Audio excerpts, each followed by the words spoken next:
তার জন্য একটি নেকি লিখে রাখো।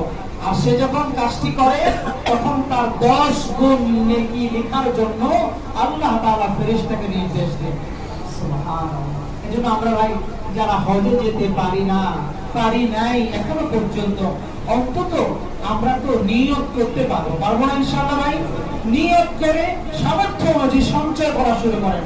একটা মাটির ব্যাংকে করেন, আপনার সামর্থ্য যেখানে সামর্থ্য আছে, ব্যাংকে যদি আপনার ডিপোজিট করার সামর্থ্য থাকে ইসলামী ব্যাংকে সেখানে করতে পারেন, অথবা যদি আপনার বাসায় যদি করতে চান সেখানে করতে পারেন।